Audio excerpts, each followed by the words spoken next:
Kinongelam ka Sengsan Hima United Democratic Party UDP Jaintia Hills District kilapha ya ki Kyrteng jo ki Kyrtong ki ban yakhun ha ki election arjar arphulai sha kinongelam ka central body ya ka Kyrteng jo ba nujor ki sungo MLA na mau kayau la penne bo yakhun biang ha kanika kenti katba na jowai constituency lapha ya ka Kyrteng uba moonlight parian ya uba dawan lengdo MDC ka JHADC na mensengat khanduli labu bo yakhun na nartiang constituency ka konstituensi ka barangsa mantaban se Kyrtong kalong sakaraliang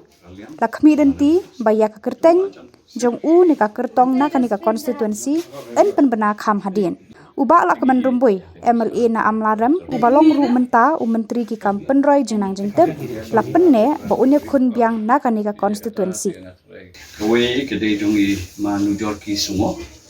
ibalong i MLA menta nang tena mukayau ba apat ide i Mamun like Pariat, iba represent ketika Joy constituency, lat kebalai ke dia di dawan lengdo ini dina artian. Jadi kemudian lagi nak kalian jom ke parti ke jongi, idon ke prosedur ke bangi haban board, ke ya ke ki applications ada penyerai shwan kalian jom ki circle bapir mo jom ka West Jaintia Hills di hadian bakila ai ka recommendation na kalian ka jom ki di kelalet ka district pada jom ka West Jaintia Hills UDP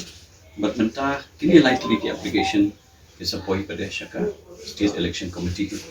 jika state election committee ketika final authority pada kaban rai lor ka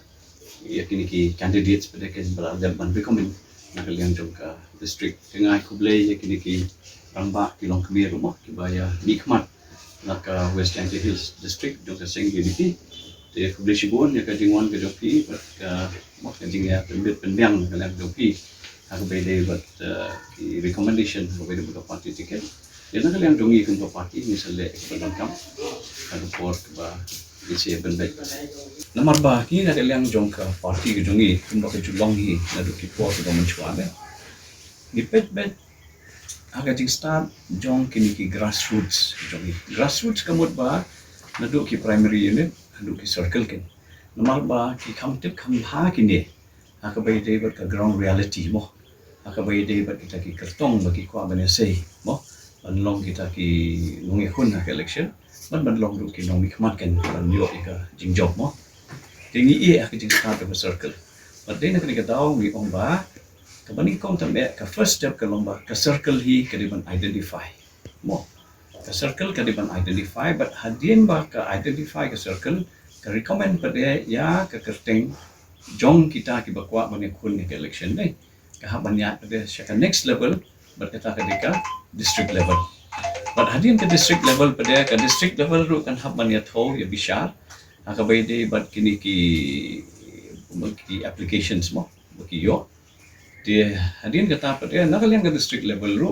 ki hapan pa pada syaka state election committee jika state election committee pada kebakuntub ya ki nongelam mo na ki district ki bakir ngi syong ngi ta bat hata ko port pada ngi sa aya kata rai ke bakhandu kan ya no aya ka tiket kata ke procedure ke ba ngi board nak kalian party bat kembakalong hi menta ya mentahi mal nak kalian jo kini ki circle kimi tanggawai ke Kyrteng mo tenan nartiang kami tanggawai ke Kyrteng namuk ayau kami tanggawai ke Kyrteng na joai kami tanggawai ke Kyrteng te kebamut ba ka party tiket ru kala kham no lupa sha kini ki bala mi lupa ke Kyrteng bala dep ban recommend na kalian do circle ba na kalian do district akan bede but ki constituency ba pier nomor ba kumbo PE kumbo kalong menta ka jingde kalau air mo kapai di baka parti UDP ki tungi na keleng ki constituency mo ki district ki bakir ki menta ki babun mo ki bakwa ban one checkmat ban terwai la dia kan yakun ni ke election na parti UDP mo tani te ka kalong ha kata rukom hi den rai na kalang jong UDP jongi pede ngin haban examine kan nomor ki don ki constituency ru ba menta ngidang le independent survey ile ke independent survey nambangin tip kan na kitu kinong shong na ki electorate mo manu bakam klan na katuka constituency kan kambut ba ka independent survey kalong foolproof kam chulong foolproof tamba kalong indicator pada ba Mr. A na Mr. B na mo kamwan kam chakmat ka bai dei berkata ka jingkasyan mo ka bakipat ba laman ai dengan train nak kalian jong ke district jong ke West Jaintia kila ai ke jing tha ya ki circle mo ya ki circle di kini ki berasa minta after limo na raliang barna amlarem na amlarem bro la tiknahi ba imaremboi nang dot start dia so boleh MLA sitting MLA long hi la long lupa Kyrtong markadon kata ka provision pi ka parti ke jongi bakini sitting MLA kila qualify lupa bane kun ya ka election